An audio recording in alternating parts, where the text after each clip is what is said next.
Muy buenos días, mi nombre es Douglas Palacios. Les damos las gracias por el tiempo que están dando para poder conectarse a este webinar. Es de bastante importancia la información que nos van a compartir. Nuestro exponente, nuestro expositor este día es el ingeniero Juan Miguel Peñafiel. Él trabaja para lo que es la fábrica de Watson McDaniel en Estados Unidos. Es responsable de toda Latinoamérica para lo que es la marca, ¿verdad? Todo lo que es México, Centroamérica, el Caribe y Suramérica. Él ya tiene alrededor de unos 15, 20 años de experiencia en este tema del vapor y debido a ello es que estamos esta vez, usando de su confianza pues, para que nos pueda compartir su conocimiento, ¿verdad? Acerca del tema de válvulas de control. Entonces, los dejamos con el ingeniero Peñafiel para que podamos desarrollar el tema. Muchas gracias.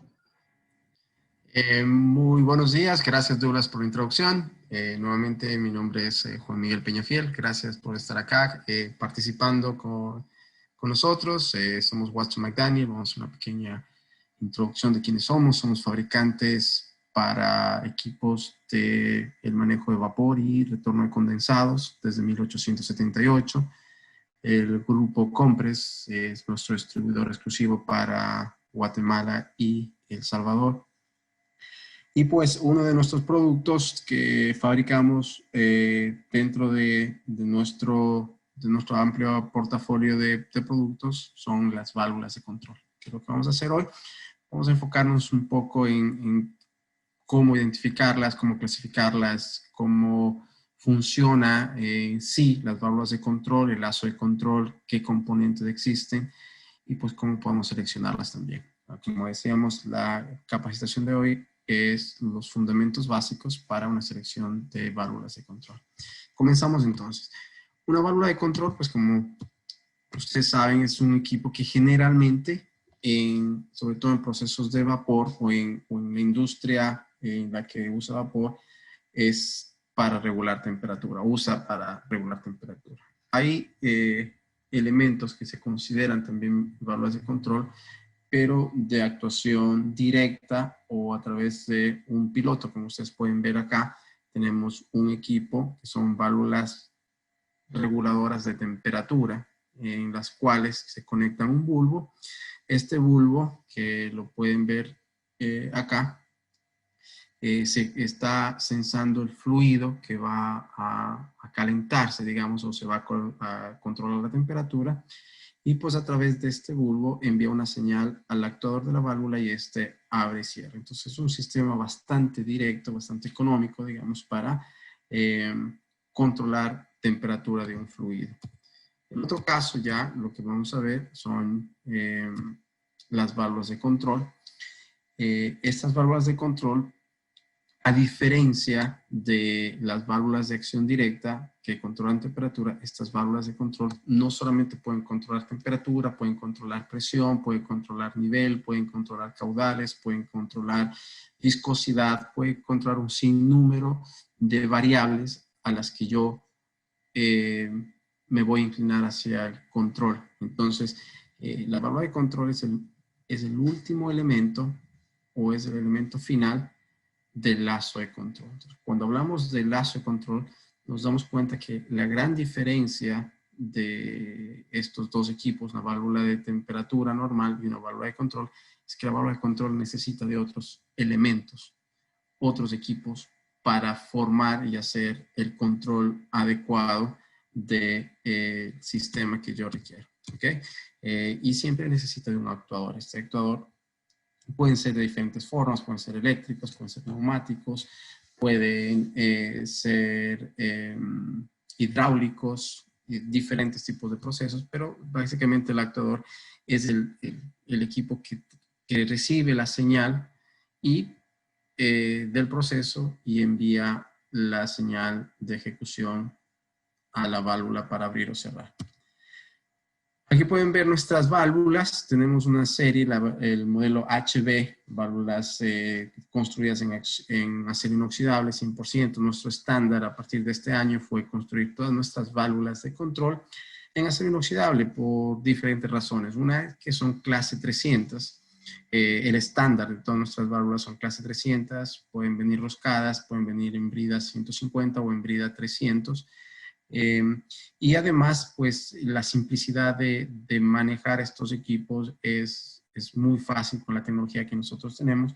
Y lo otro que al tener un material en acero inoxidable nos permite también estar en una industria, sobre todo la alimenticia, en la que muchas de las veces colocan tuberías de acero inoxidable y válvulas en acero al carbono o válvulas en hierro fundido. Entonces, lo que estamos tratando de hacer es también que sobre todo en la parte alimenticia, en la industria alimenticia, se puede usar válvulas de control inoxidable cuando se tiene válvulas, tuberías o sistemas de control con tubería inoxidable.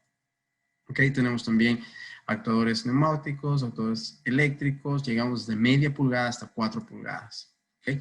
También estamos desarrollando nuestra válvula de 3 vías, ahí pueden ver nuestros modelos, sobre todo se utilizan en los sistemas chillers, en los sistemas de manejo de agua congelada para diversoras o también mezcladoras.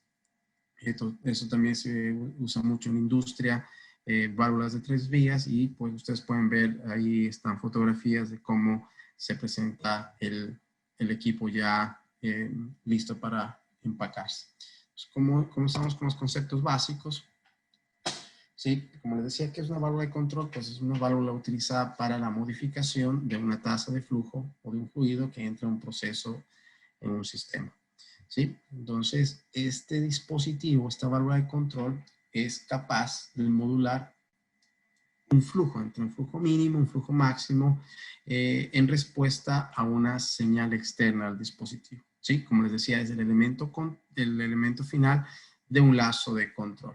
Cuando hablamos de un elemento final, hablamos de los componentes que ustedes están viendo en la parte de abajo. Ven un transductor, ven un filtro regulador, ven un electroposicionador y ven un sensor de temperatura. Entonces, vemos que la válvula de control sola no actúa, sino depende de otros elementos como ustedes pueden dar.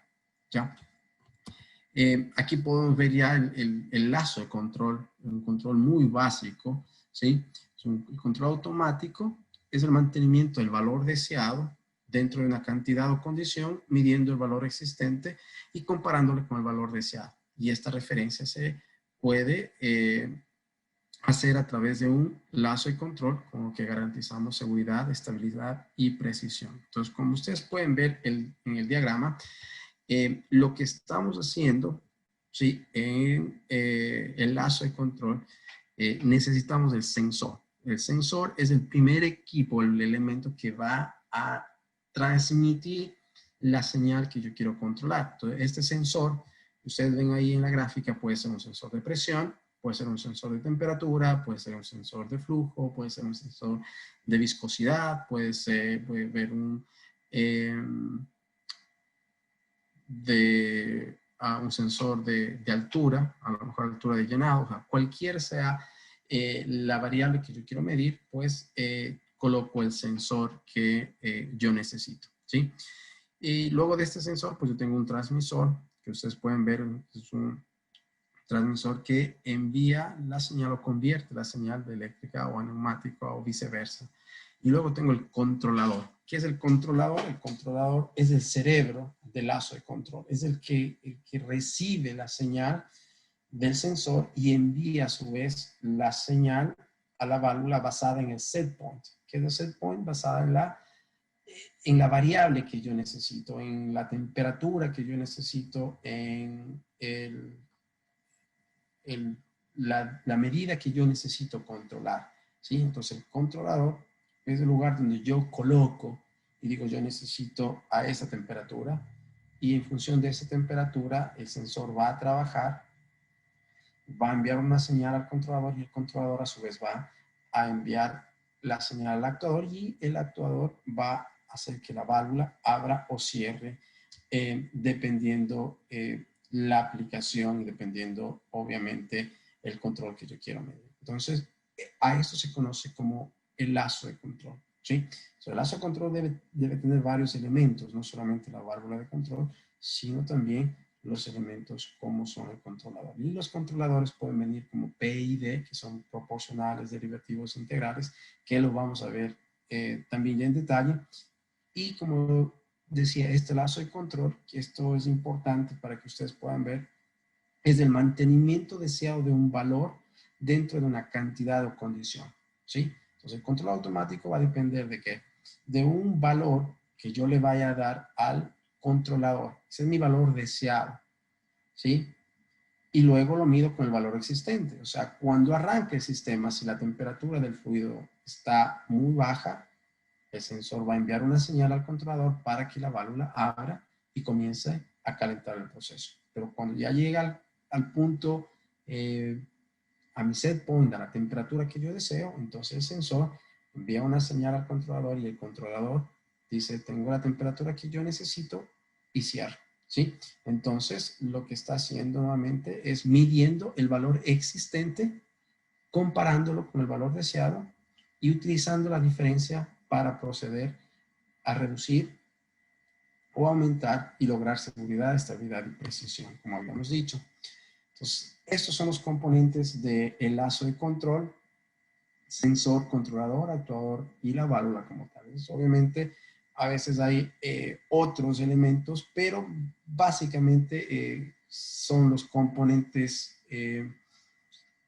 elementales, digamos, de un lazo de control, y esto podemos ver lo que decía, es la aplicación por temperatura, por presión, por nivel, sí, según la fuente de potencia, también puede ser un controlador accionado neumáticamente, eléctricamente o eléctrica o con, de forma electroneumática.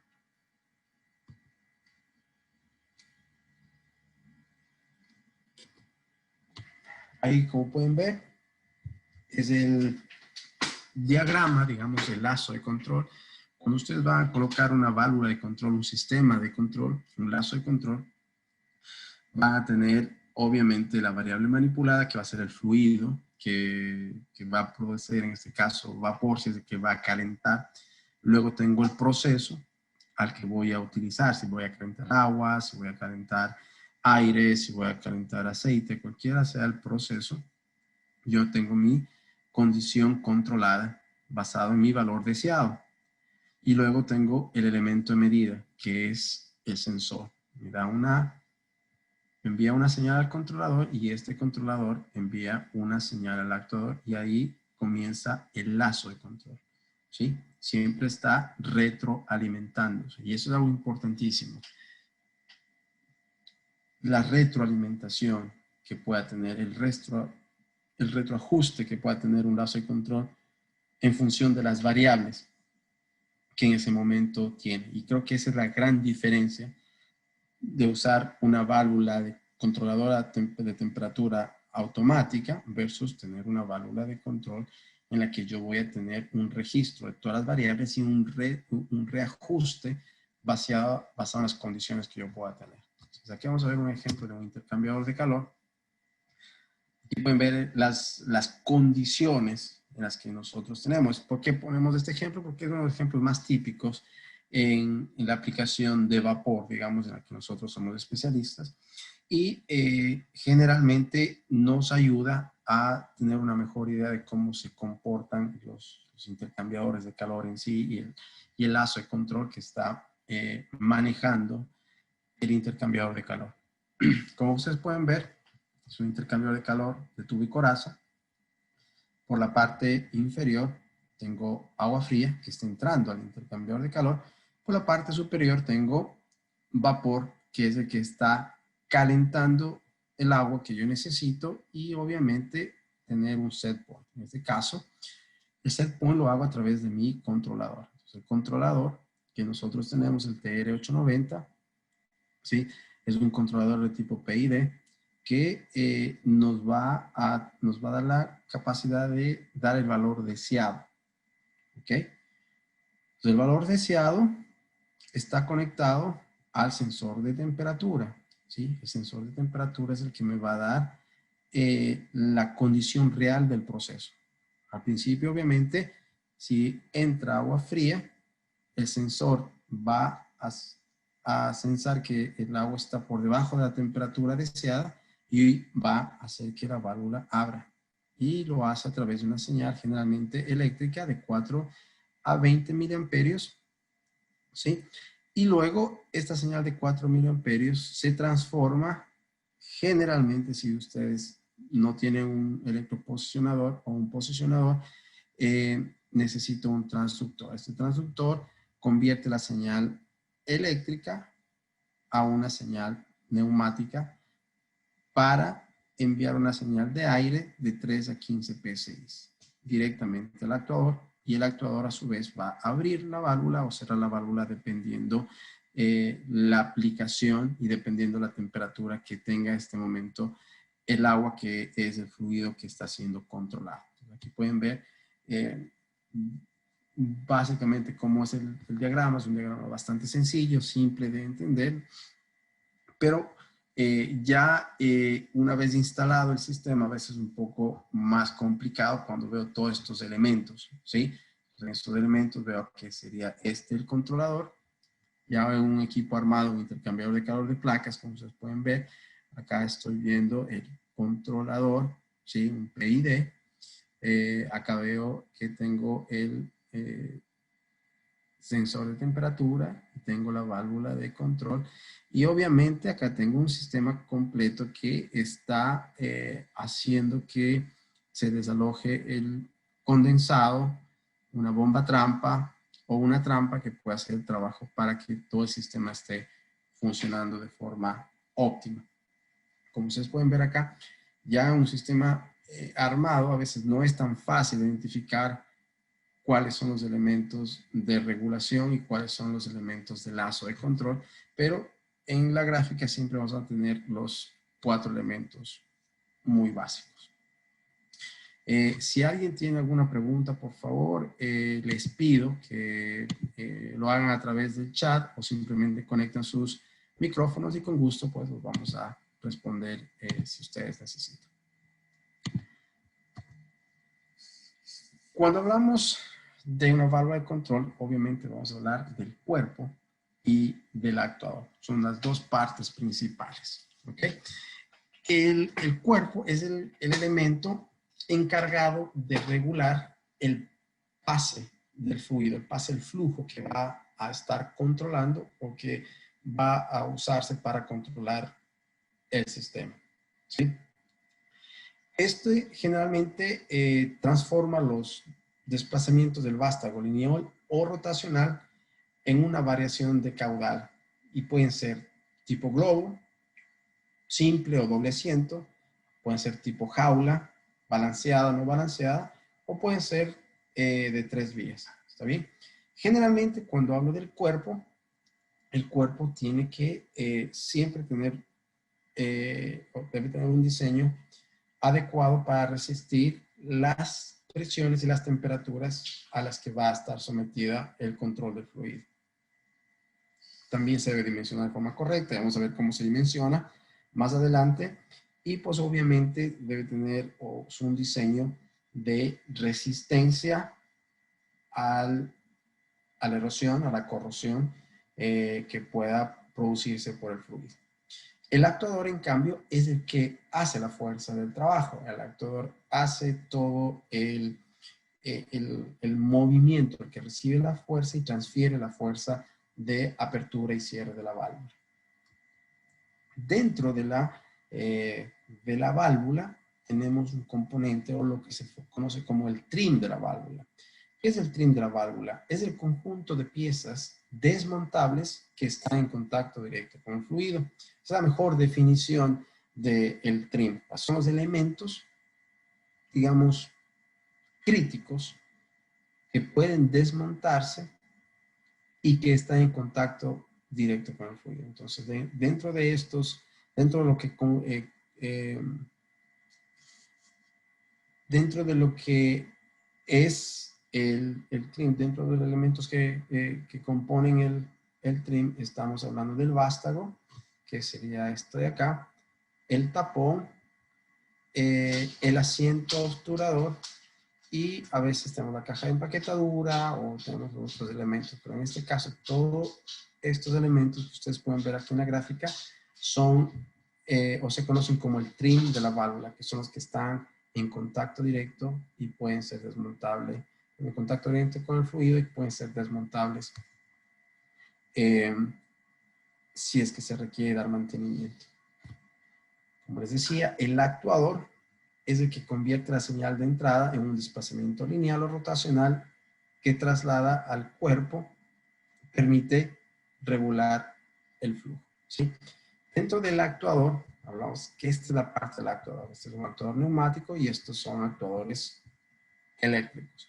Pero existen otros tipos. Puede existir un tipo pistón, un tipo hidráulico también. Y va a depender de las condiciones de la aplicación y va a depender también de las condiciones de operatividad que pueda tener el sistema. Dentro de las válvulas de control, dentro del lazo de control, hay algo importante. Es saber cómo las válvulas vienen de fábrica, ¿sí? ¿Por qué es importante saber? Porque las válvulas pueden venir normalmente abiertas o pueden venir normalmente cerradas. ¿Y esto en qué influye? Esto influye mucho en cómo va a operar la válvula, cómo va a funcionar la válvula. En este caso, ustedes pueden ver a su izquierda una válvula de control que viene desde fábrica seteada para ser normalmente abierta.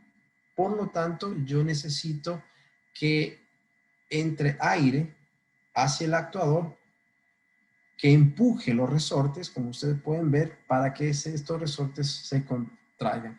El momento que se contraen, están interconectados con el vástago y este vástago va a subir y va a cerrar la válvula. Entonces, a esta válvula se le conoce como válvula normalmente abierta o se necesita aire para cerrar la válvula.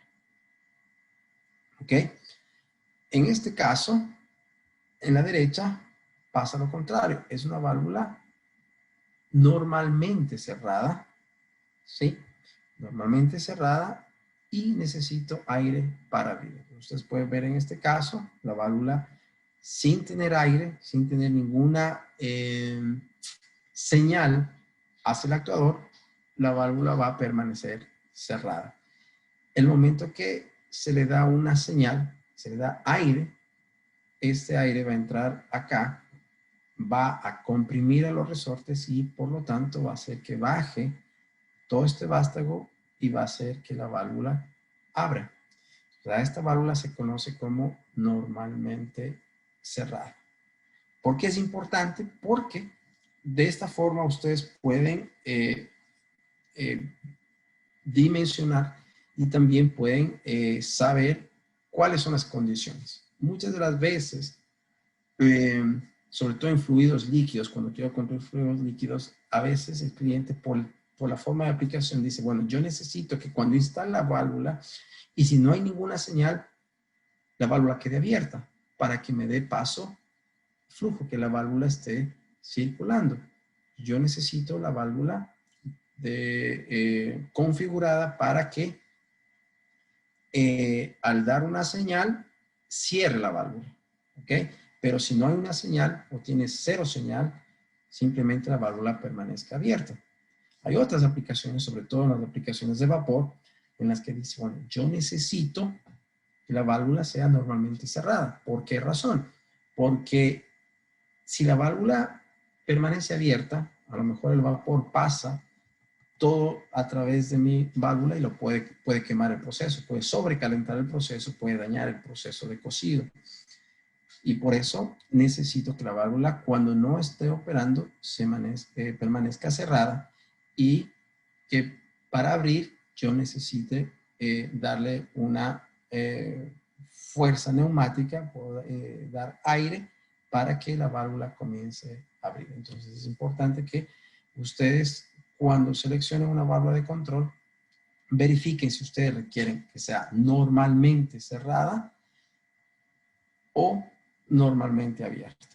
¿Okay? Hay otra cosa importante que ustedes deben saber es cómo se forma o cómo se va a comportar la apertura y el cierre. Una cosa es que la válvula abra, sea normalmente abierta o sea normalmente cerrada. La otra, en cambio, es cómo o qué tan rápido se va a abrir o cerrar la válvula dependiendo la forma que tenga el vástago obturador, que sería aquí este elemento que lo estoy mostrando, que sería este de acá en la parte izquierda y este de acá en la parte derecha, que es el vástago tapón que me determina las curvas características de la válvula. ¿Qué significa las curvas características? Es cómo se va a comportar la válvula en su operación de apertura y cierre. Vamos a ver acá a lo que nos referimos, ¿sí? Las curvas características de una válvula de control determinan la característica del caudal de la válvula, es decir, la relación que existe entre la posición del obturador y el caudal al paso fluido. Entonces, en este caso, tenemos tres tipos de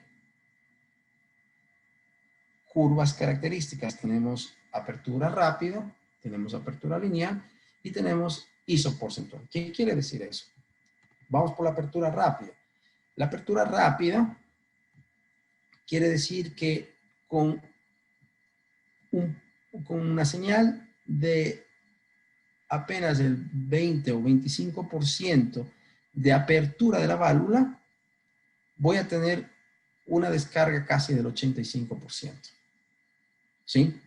Entonces, a estas se conoce como válvulas de apertura y cierre rápido. ¿Qué tipo de válvulas son estas? Son válvulas que están diseñadas para abrir y cerrar rápidamente. ¿Sí? De tal forma que cuando abra, descargue la mayor cantidad de fluido en una apertura relativamente corta y que tenga la facilidad de cerrar nuevamente. ¿Qué tipo de diseños tienen esta? Las válvulas de purga de fondo de las calderas. Las válvulas de purga de fondo tienen un diseño de apertura rápida. ¿Por qué? Porque yo quiero que la válvula abra y cierre de forma rápida. Igual las válvulas de purga de superficie también pueden tener este tipo de diseño, pero por lo general las de fondo son requeridas o se recomienda utilizar este tipo de curva característica o forma del tapón obturador para tener un funcionamiento adecuado. Luego tenemos las de aplicación lineal. ¿Qué quiere decir esto? Que si yo abro el 50% de la válvula, se va a desplazar o me va a mover el 50% de la capacidad de la válvula. Si muevo el 20% de apertura de la válvula, me va a dar el 20% de la capacidad. Entonces, bastante lineal. Y luego tenemos la ISO porcentual. La ISO porcentual, en cambio, me está diciendo que tiene una curva exponencial. Como ustedes pueden ver en la curva inferior, que es esta de acá. Lo que me está diciendo básicamente, es que a medida que yo doy señales de apertura, va a abrir poco, pero también el caudal va a ser muy poco. ¿En qué tipo de aplicaciones se da eso? Generalmente en válvulas que yo necesito controlar temperatura, porque al final ustedes pueden ver que yo desplacé casi el 50% o el 80% de la válvula se abrió, se desplazó, y la capacidad de la válvula solo ha sido apenas un 25-30%. Y luego cuando estoy a lo mejor en el 80% de apertura de la válvula, apenas estoy en el 40% de la capacidad. Este tipo de diseño ISO porcentual se utiliza mucho en el control de temperatura. Es muy común para los intercambiadores de calor, todo lo que son estos movimientos rápidos y bruscos, se recomienda usar una válvula de control con un vástago isoporcentual. Y ya en la geometría del vástago, del obturador, se presenta de esta forma, ¿sí? Aquí pueden ver que es un vástago bastante plano, casi como un disco, que me da la apertura rápida. Entonces, esto es un vástago dentro de la válvula, dentro del trim de la válvula, que va a tener una forma plana, en forma para que pueda abrir y cerrar rápidamente. Luego tenemos la forma lineal, que es prácticamente como una parábola. Y luego tenemos la isoporcentual, que es una mezcla de las dos, entre una parábola y una apertura rápida. ¿Okay? Cuando utilizamos cada uno de estas, pues aquí podemos ver, el tipo de diseño, tipo lineal, se utiliza mucho, ¿sí? O se recomienda en caudales cuando es directamente proporcional a la carrera del obturador, y es recomendado cuando el diferencial de presión es constante todo el tiempo a través de la válvula, cuando hay procesos lentos de calentamiento, cuando se deben manejar fluidos muy viscosos, o cuando más del 40% de la caída de presión del sistema cae en la válvula. Ahí se recomienda utilizar una válvula tipo lineal. Ahora, dentro de la gráfica ven dos curvas aquí. Ven la curva característica inherente y la curva característica ya instalada. ¿Qué quiere decir esto? Esta es la forma real, la parte superior, de cómo se va a comportar la válvula una vez instalada. No es completamente lineal, sino más bien es similar al de una apertura rápida. ¿Ok? Luego tenemos la curva isoporcentual, que ustedes pueden ver, como les decía, el caudal exponencialmente proporcional a la carrera del obturador. Esto se utiliza para procesos rápidos de cambio, como les decía, los intercambiadores de calor. Cuando la dinámica del sistema no se conoce muy bien, es algo que pasa es muy común en nuestra planta, es cuando utilizamos vapor, y generalmente cuando se requiere una alta reangiabilidad. La reangiabilidad es la relación que existe entre el máximo flujo controlable versus el mínimo flujo controlable de la válvula. Controlable, o sea que mantiene las mismas características. ¿Ok? Pero fíjense que la curva isoporcentual ya instalada, como ustedes pueden ver acá, es más bien muy similar a la lineal. Entonces, eso tenemos que tener en cuenta cuando vamos a seleccionar una válvula de control y la parte, sobre todo, interna. Luego, tenemos la lineal. Como ustedes pueden ver acá, el obturador es muy, muy planito, casi como un disco. Y esta se utiliza para grandes cambios de caudal con carreras muy pequeñas del vástago y limitadas para on-off, como son generalmente las purgas de superficie. Y cuando la máxima capacidad de la válvula se debe obtener de forma rápida. Esto se debe utilizar también de forma seguida. Ahora, dentro de este proceso existe algo importante. Existe un proceso de fricción. Si ustedes se fijan en los componentes, ¿sí? Los componentes internos que tiene la válvula, existe una empaquetadura que les estoy señalando acá. Hay varios puntos donde el vástago, que es el que se desplaza para dar una apertura, un cierre de la válvula, una cierta posición de la válvula, dependiendo de lo que yo quiero controlar, tiene varios puntos donde se puede producir una fricción. Ustedes pueden ver acá, hay varios puntos de empaques a través de los O-rings, o se puede dar también en las tuercas de ajuste o de apriete acá, que me van a causar fricción. ¿Qué significa esto? La fricción me va a producir la famosa histéresis, ¿sí? ¿Qué es la histéresis? La histéresis es la diferencia entre el resultado de realizar un mismo ajuste, uno subiendo a la escala y otro bajando de ella. Entonces, ¿qué quiere decir esto? Es decir, respuestas distintas al ajustar el mismo rango, pero en direcciones opuestas. Y eso se debe básicamente a la fricción del vástago en los diferentes componentes que los mencioné en la gráfica anterior. Por ejemplo, aquí vamos a ver, valga la redundancia, un ejemplo de el desplazamiento de una válvula que tiene una carrera dentro de la válvula de 1 pulgada. Y le damos una señal de 9 PSI. Al dar una señal de 9 PSI, la válvula viaja 0.5 o una media pulgada. Si la carrera total de la válvula es 1 pulgada, al dar 9 PSI al actuador, este vástago se va a desplazar media pulgada. Posteriormente le damos una señal de 12 PSI al actuador. Por lo tanto, la válvula se va a mover 3/4 de pulgada, 0.75 de pulgada. ¿Sí? Entonces yo le doy primero una señal de 9 PSI, luego le doy una señal de 12 PSI, se mueve media pulgada y luego se mueve 3/4 de pulgada. Pero luego quiero regresar a la posición original. Nuevamente le regreso a la señal 9 PSI.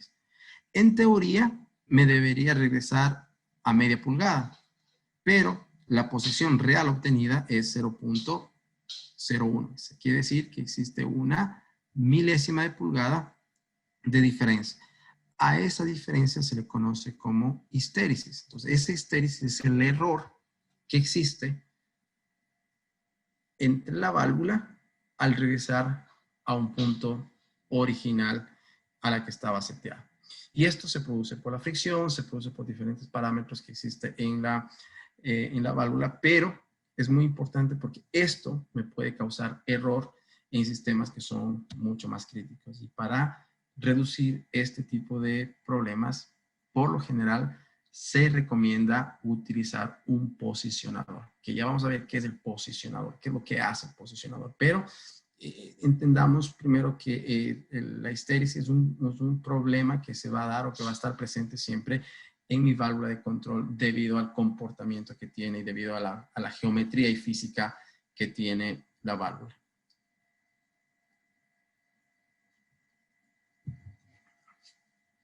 Para nosotros dimensionar ya una válvula de control, debemos tener los diferentes parámetros importantes para la selección. Primero, necesito saber cuál es el caudal. ¿Cuál es el caudal que debe manejar la válvula? Para eso, por lo general, se calcula a través del factor CB, ¿sí? El CB es un número adimensional o lo que me está diciendo basado en el fabricante, que es la capacidad que tiene la válvula de manejar una cierta cantidad de galones por minuto cuando existe un diferencial de presión de 1 PSI. A eso se le conoce como el valor CB. Entonces, el valor CB yo lo puedo calcular y el valor CB también lo hace el fabricante. Entonces, el fabricante nos da un valor real de cuál es el máximo CB que puede manejar la válvula. Y también yo puedo calcular el CB que yo requiero basado en la aplicación que yo necesito. ¿Ok? Lo otro importante que debo seleccionar es el material del cuerpo, el trim, basado en las condiciones de proceso, como puede ser la presión, temperatura, tipo de fluido. Vimos que el trim puede variar también. Puede irme con una tipo isoporcentual, lineal o de apertura rápida. ¿Ok? El actuador también. ¿Qué tipo de actuador voy a utilizar? ¿Neumático, eléctrico? Si el actuador va a ser capaz de manejar la presión del fluido. Eso es importante también saber, ¿sí? Porque a veces por el dimensionamiento, por el área que tiene el actuador, voy a estar limitada también la presión que pueda cerrar o mantener cerrada la válvula en sí.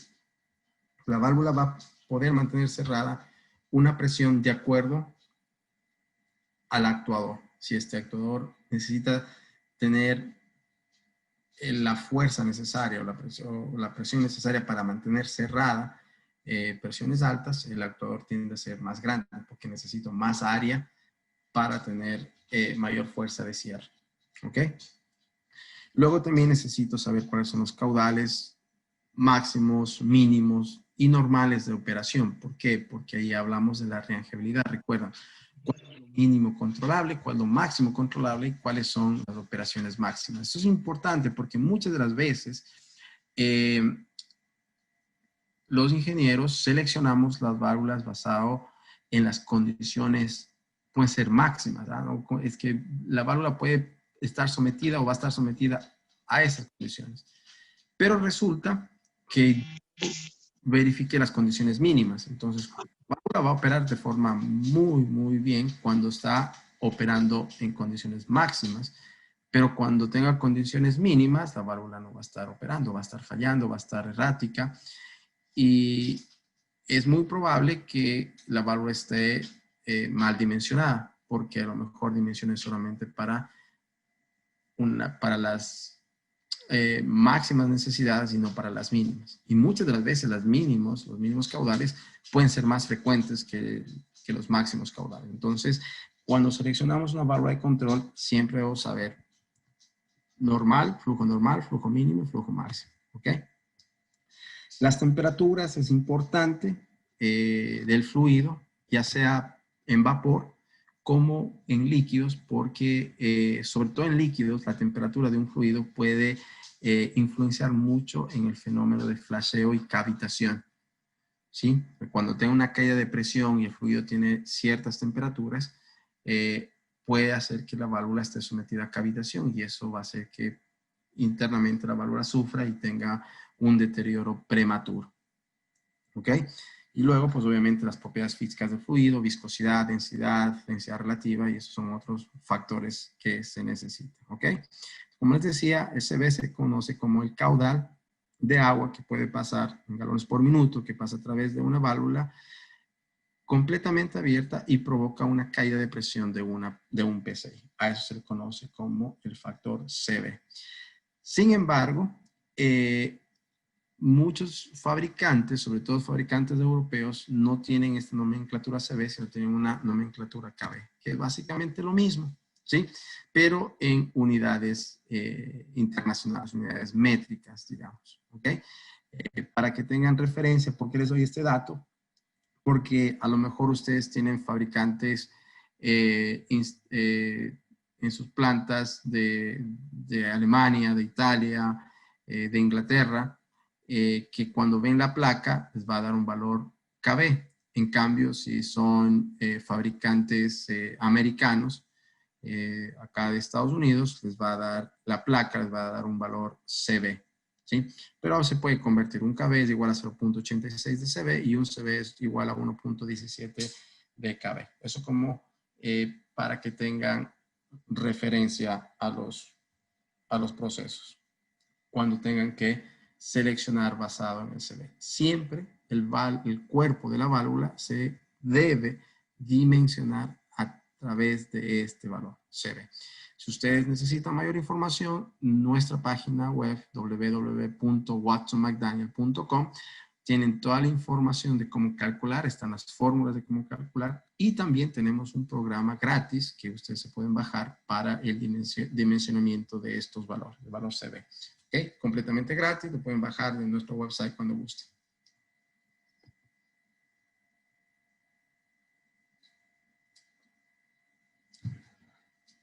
Listo. Entonces, como habíamos hablado de la rangeabilidad, es el cociente o es el coeficiente, digamos, entre los caudales máximos y mínimos que deja pasar una válvula cumpliendo su curva característica. Eso se conoce como la rangeabilidad de la válvula, ¿ok? Entonces, sobre todo las de tipo isoporcentual y lineares tienen una relación de 30:1 o de 50:1. ¿Qué quiere decir esto? Que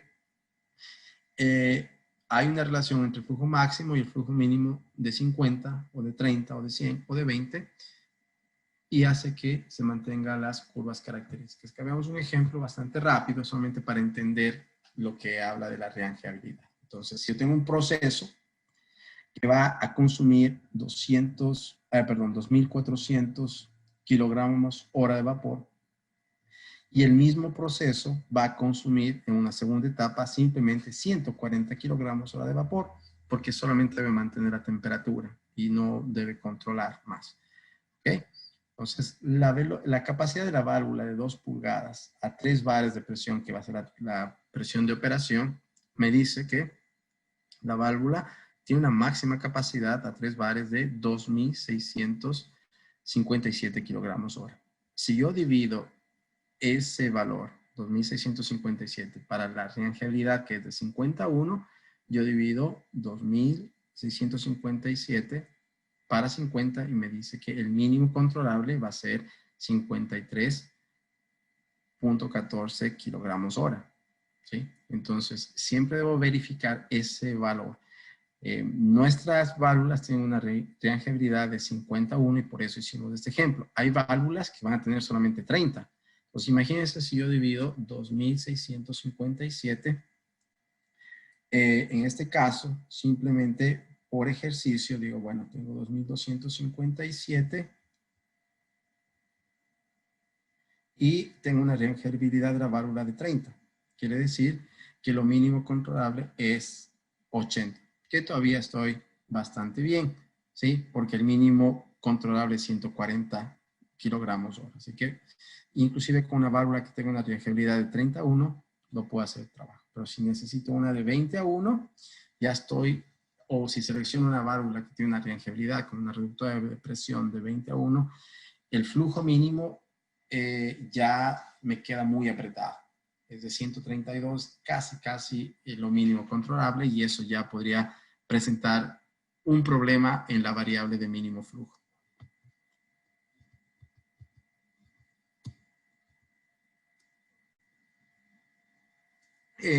Solamente otra cosa que quería mencionar, a lo mejor no tenga mucho que ver en la válvula en lo que estamos viendo en válvulas de control, pero en un sistema, sobre todo intercambiadores de calor que utiliza vapor para los procesos de calentamiento, la trampa de vapor debería ser considerada parte del lazo de control.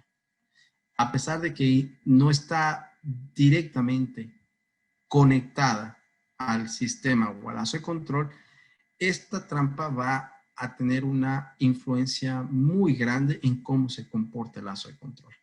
¿Ok? Entonces, cuando ustedes están seleccionando, están dimensionando un lazo de control, deben también verificar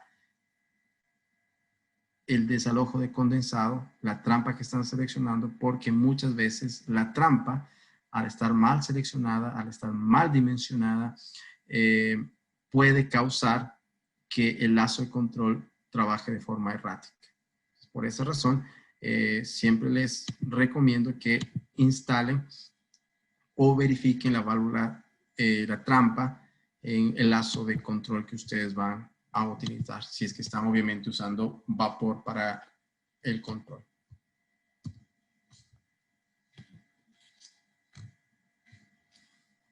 No sé si alguien tiene alguna pregunta, pues si tienen preguntas ya saben, lo pueden hacer sin ningún problema. Los fluidos líquidos o gaseosos al pasar por una válvula de control con una gran caída de presión, que es lo más común, pueden provocar ciertos fenómenos como el incremento de velocidad, los cuales normalmente son destructivos. Ojo, en una válvula de control, cuando usted tiene una caída de presión muy grande, sobre todo en líquidos, van a producir cavitación y flasheo si tienen temperaturas relativamente altas o por encima de los 25 grados centígrados. Hay una probabilidad de que tengan cavitación. Y en cambio, en gases, como sobre todo como el vapor, van a tener problemas de ruido y también vibración. Quiere decir esto que la vida útil se va a disminuir considerablemente por el tema de vibración. Puede haber problemas de ajuste debido a la vibración. Y lo otro, que el ruido pues obviamente contamina el ambiente y va a hacer que el operario que esté cerca trabajando tenga problemas de salud por el tema de los altos niveles de ruido. Entonces, en una válvula bien seleccionada no debería pasar los 80 decibeles en la selección de la reducción o control del proceso. Cuando ustedes seleccionan una válvula de control, deben verificar también que no vaya a estar sometida a cavitación o que el nivel de ruido vaya a ser muy alto o la velocidad vaya a ser muy alta. ¿Está bien? Nuestro programa les da esa oportunidad de asistirles y decirles, bajo estas condiciones que usted está trabajando, va a tener cavitación. O bajo estas condiciones que usted está trabajando, va a tener altos niveles de ruido y vibración. ¿Ok? Entonces, eso para que tengan en consideración también. Básicamente, la cavitación es cuando tengo una caída de presión, que podemos ver una curva, ¿sí? Una caída de presión muy grande, de tal forma que en un momento dado es el líquido que cae, está a una temperatura y al caer muy fuertemente la presión, en un punto dado, por debajo del punto de saturación o punto de evaporación, esto forman unas burbujas y estas burbujas lo que hacen es golpear a los metales internos de la válvula, sobre todo al trim de la válvula. ¿Está bien? Entonces, ustedes ven que la presión disminuye bruscamente y la velocidad aumenta considerablemente justo en ese punto donde se va a dar cavitación y flasheo. ¿Ok? Entonces, acá es donde se producen estas burbujas que colapsan en los internos de las válvulas y produce cavitación y este es el resultado. ¿Sí? Cuando ustedes tienen problemas de cavitación o problemas de flasheo, esto es lo que va a pasar. Problemas de altas velocidades se comen a todos los componentes internos de la válvula y pues obviamente la válvula trabajando de esa forma, pues básicamente es inoperativa y tienen que dar mantenimiento, cambiarlo y todo. Entonces, aquí viene el tema de que generalmente se recomienda cuando ustedes vayan a reducir presiones, no usar la válvula de control como reductora de presión, sino más bien usar la válvula como es, una válvula de control, una válvula modulante, una válvula moduladora, ¿sí? Entonces, si sobre todo están trabajando en vapor, no utilicen la válvula de control como una válvula reductora. Siempre utilicen una válvula reductora de presión primero y luego usar la válvula de control para hacer la modulación y el control de temperatura que ustedes requieren.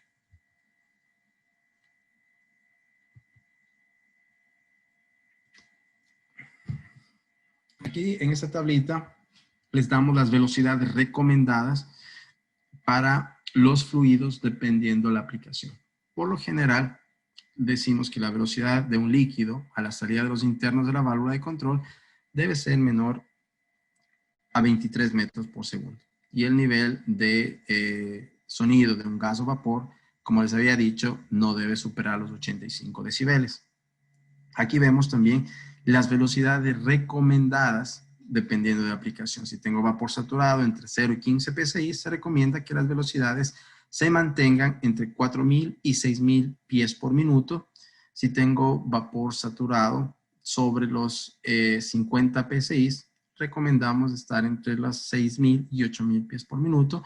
Y cuando tengo vapor sobrecalentado, presiones sobre los 200 psi, sobre todo en el tema de las turbinas, deberíamos estar en velocidad entre 10.000 y 15.000 pies por minuto. Es solamente como una referencia, como una guía de ayuda para la selección cuando tengan que verificar o tengan que seleccionar una válvula de control. Estas son las velocidades que nosotros recomendamos.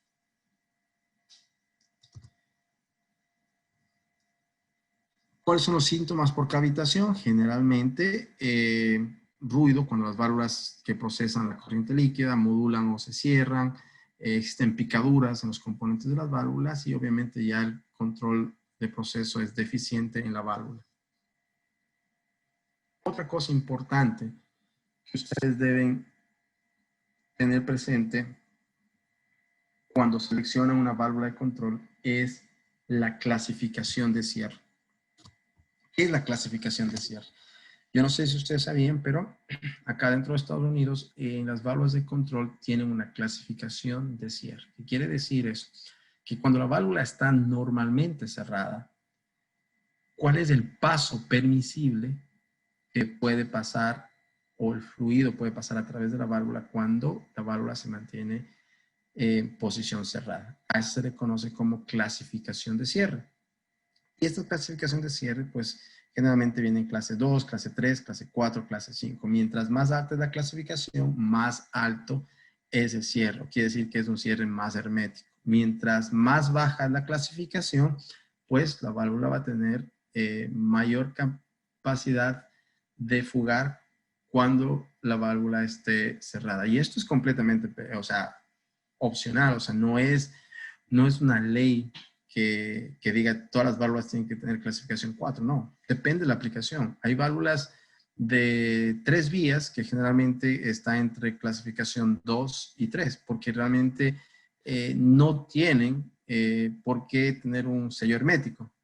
Pero hay, en cambio, válvulas para gases tóxicos o válvulas para ciertos componentes que debe tener una clase 6 o más, clase hermético, para que no existe fuga cuando la válvula esté cerrada. Entonces, eso va a depender también de la aplicación. Entonces, por ejemplo, aquí nos dice que la clase 2 puede permitir una fuga de hasta el 0.5% de la capacidad total de la válvula cuando tenemos un diferencial de presión entre 45 y 60 PSI. Luego tenemos la clase 3, que me dice que lo máximo permitido es del 0.1% bajo las mismas condiciones. Ojo, estamos hablando de fugas mínimas, 0.5% y 0.1% es realmente muy, muy bajito. Sin embargo, se considera que es una fuga. Entonces, el cliente debe estar consciente de que esa fuga existe y pues está dentro de la normativa por la condición y por el fabricante. Luego tenemos clasificación 4 que me dice que es 0.01 y luego tenemos la clasificación 5 que es 5 a la menos 4 en otro tipo de condiciones. Lo más estándar en válvulas de control es la clasificación 4, cierre 4, ¿sí? Nuestras válvulas de control las publicamos clase 4, sin embargo, en laboratorio podemos garantizarles que son clase 5. ¿Está bien? Sin ningún problema. Luego tenemos la clasificación de cierre 6, que es una mucho más hermética, pero también depende del diámetro de la válvula, las condiciones, y esto se mide por la cantidad de burbujas que podemos pasar a través de una válvula cuando esta está cerrada. ¿Ok? Entonces, aquí ustedes pueden ver que una válvula clase 6 de 1 pulgada puede pasar o se dice que lo máximo permisible es una burbuja por minuto o 0.15 mililitros por minuto. Si tenemos una válvula de 4 pulgadas, en cambio es 1.7 mililitros por minuto o máximo 11 burbujas por minuto, a un diferencial de presión de 50 PSI y el test que se mide es aire-oxígeno. Aquí pueden ver cómo es la fuga ya de una válvula clase 4, ¿sí? Una fuga de una válvula clase 4, ANSI 300.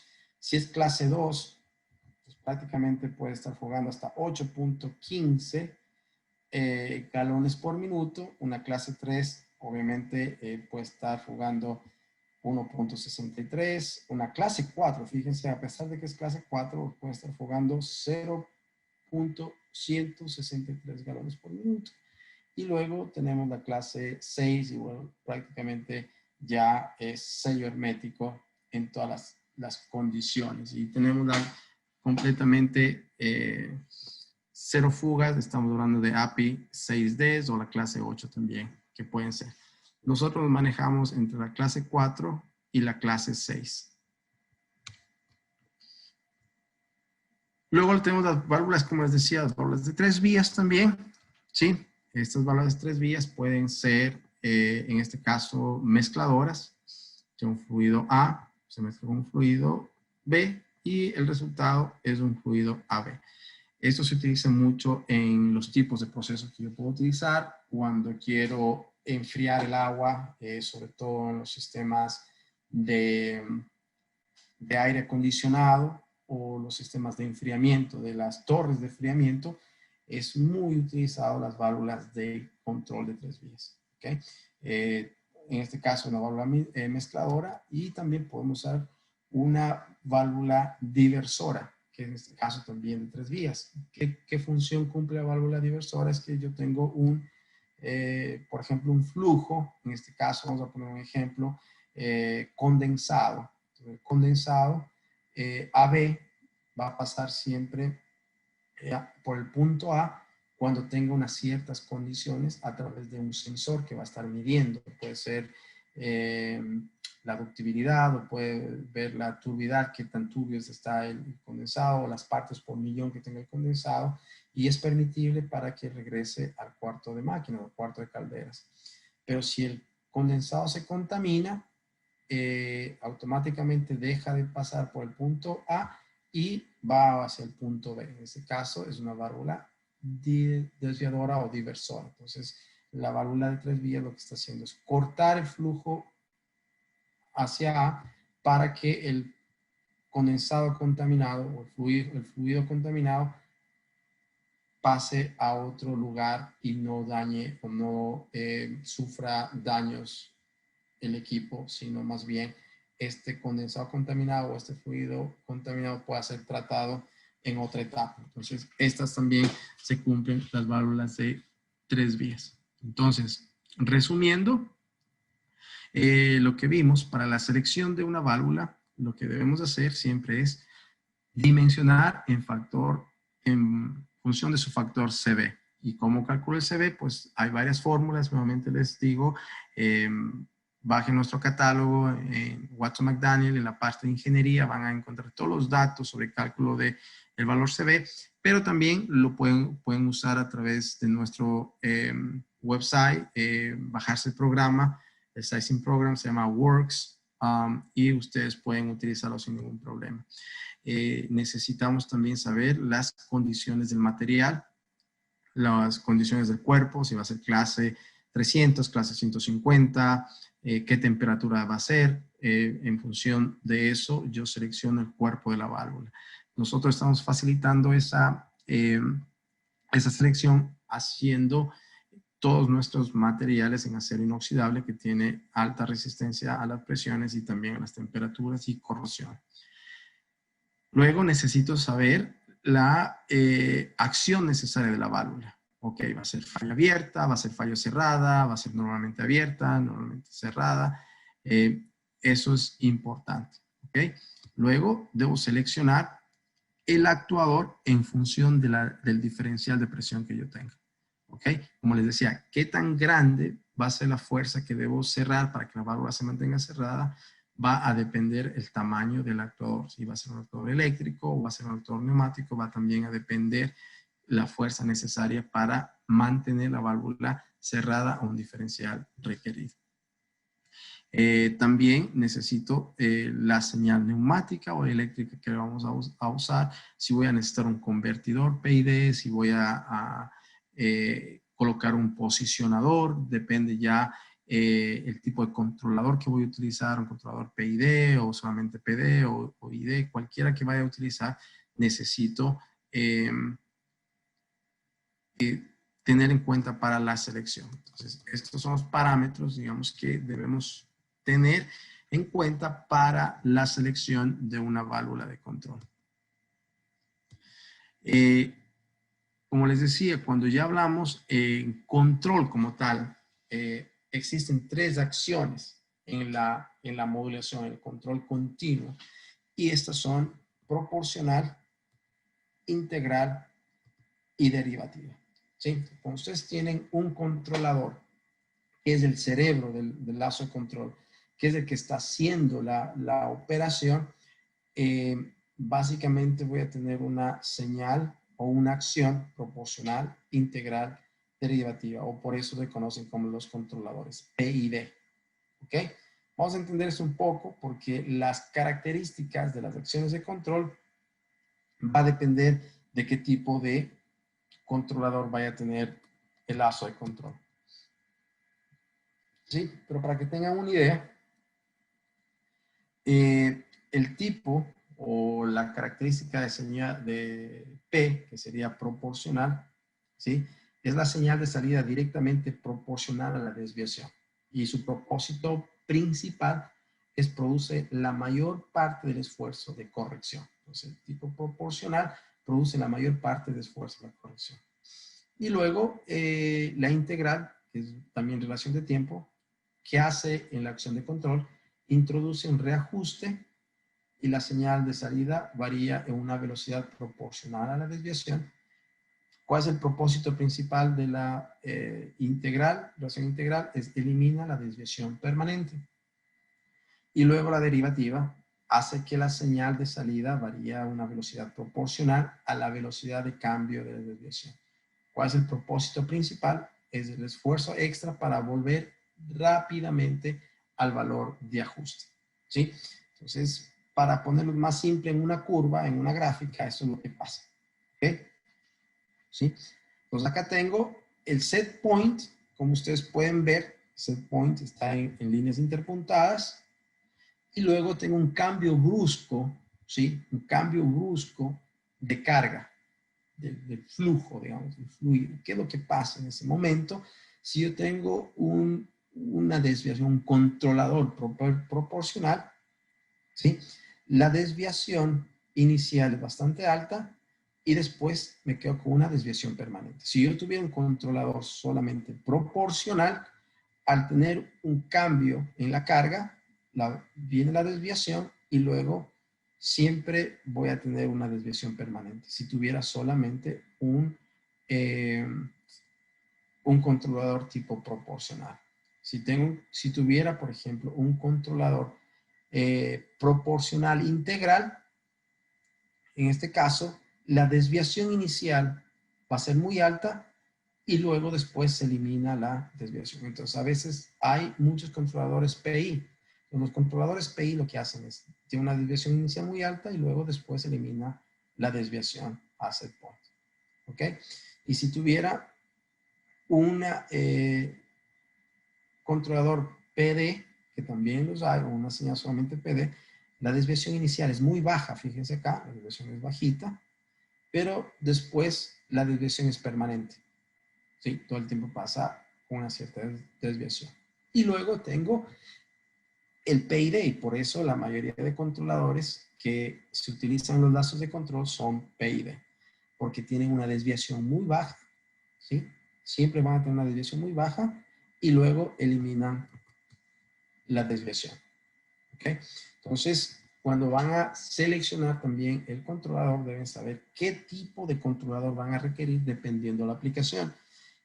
La aplicación más fácil, pero la selección más fácil siempre va a ser un controlador PID, como ustedes pueden ver acá en la gráfica.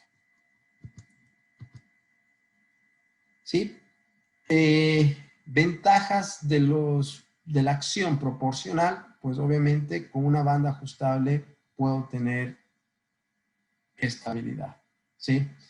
¿Qué ventajas tengo con la acción integral? Es que puedo compensar cambios de carga. ¿Ok? ¿Y qué acciones tengo o qué ventajas tengo con una acción derivativa D? Es que puedo aumentar el movimiento del obturador de la válvula cuando hay rápidos cambios de carga. ¿Sí? Entonces, esto es lo que yo tengo cuando instalo un controlador PID. Primero, la acción proporcional con banda ajustable me va a permitir tener una mejor estabilidad. La acción integral, en cambio, va a compensar cambios en la carga que pueden ser variables. Y la acción derivativa, ¿sí?, aumenta el movimiento del obturador de la válvula cuando hay rápidos cambios de carga.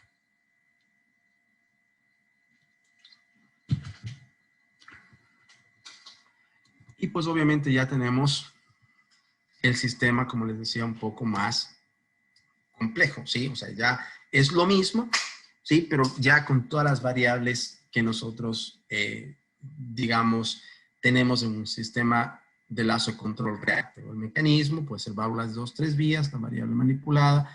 En este caso el proceso será un intercambiador de calor, un depósito, un esterilizador, cualquiera sea el sistema. Tengo la condición controlada, ¿sí? Para eso tengo el elemento de medida que va a ser, puede ser presión, temperatura, humedad, nivel, cualquier cosa que sea. Luego tengo la variable medida, señal de presión, temperatura, que va al controlador. Y este controlador tengo el set point, que puede ser un ajuste manual o puede ser un ajuste remoto, y que luego voy a tener una acción proporcional, proporcional integral, derivativo P y D. Cualquiera de estas opciones puedo tener. Y luego, pues, generalmente voy a requerir a lo mejor de un convertidor de señal eléctrica a una señal neumática si tengo un actuador neumático. Entonces, tengo que convertir de 420 miliamperios a una señal de 3 a 15 PSI, o puedo colocar un posicionador también que ya vamos a ver. ¿Ok? Entonces, cuando me preguntan a mí qué es un posicionador, que es lo que vamos a ver también, y qué es lo que hace el posicionador. Pues el posicionador, para que tengan una idea bastante simple, acordémonos de esta variable, que la acción proporcional con banda ajustable para obtener estabilidad, ¿ok? Entonces, la estabilidad lo que va a reducir es el tema de la histéresis, como les había dicho. Recuerden el fenómeno de histéresis que se puede dar. Cuando hablamos de un actuador, perdón, de un posicionador, hablamos de que es un dispositivo semejante a un controlador proporcional. ¿Sí? Compara la señal de salida del controlador con la presión del vástago de la válvula. Este se asegura mediante una realimentación mecánica entre el vástago y el posicionador.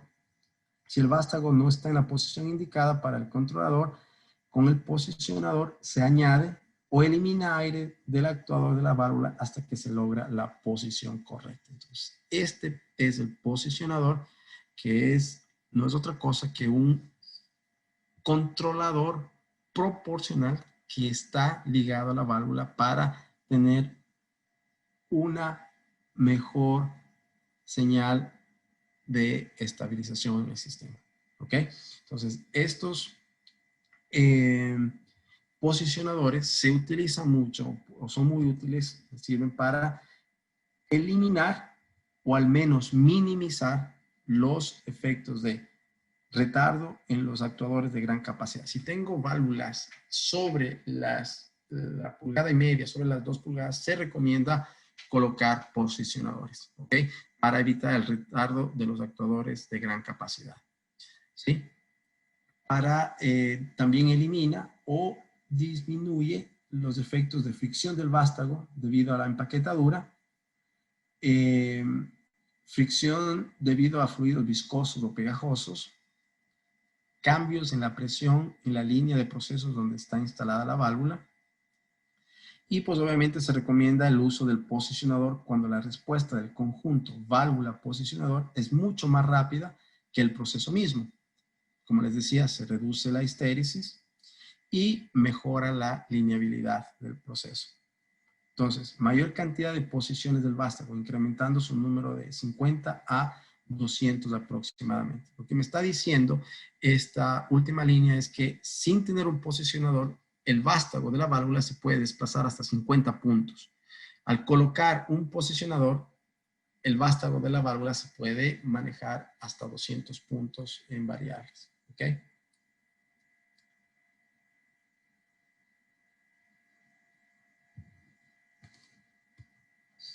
Aquí pueden ver cómo es el diagrama básico de un posicionador, cómo trabaja el posicionador.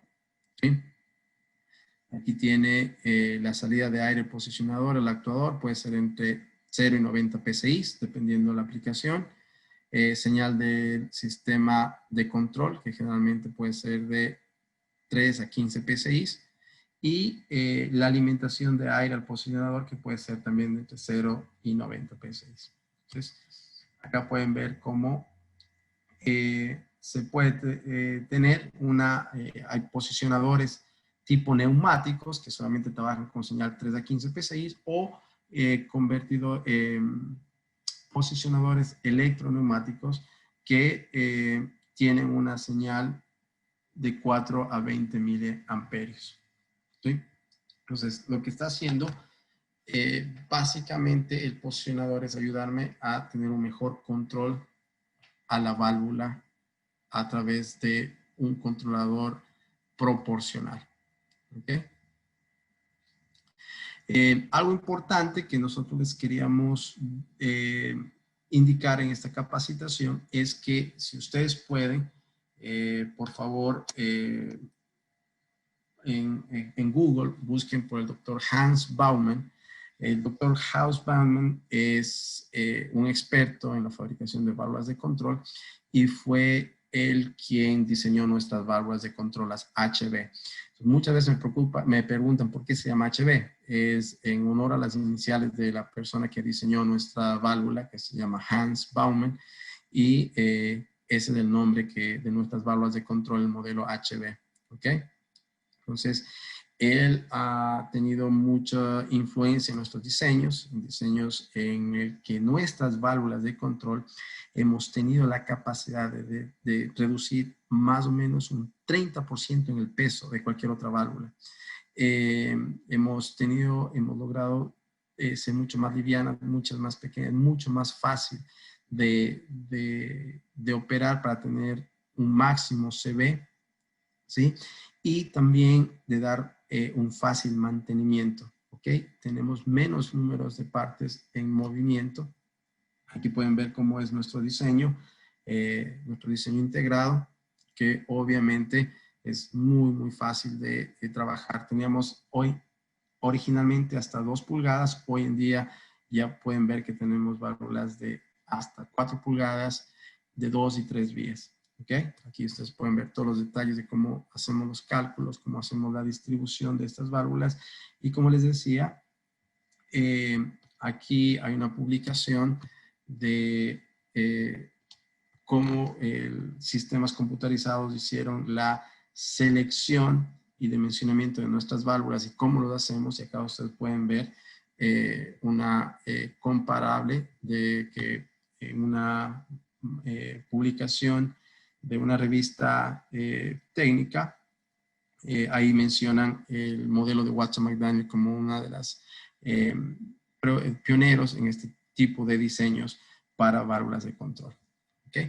Entonces ahora, ya en la selección, vamos a hacer el ejercicio, si me permiten. Voy a parar el video por unos minutos hasta cargar el programa.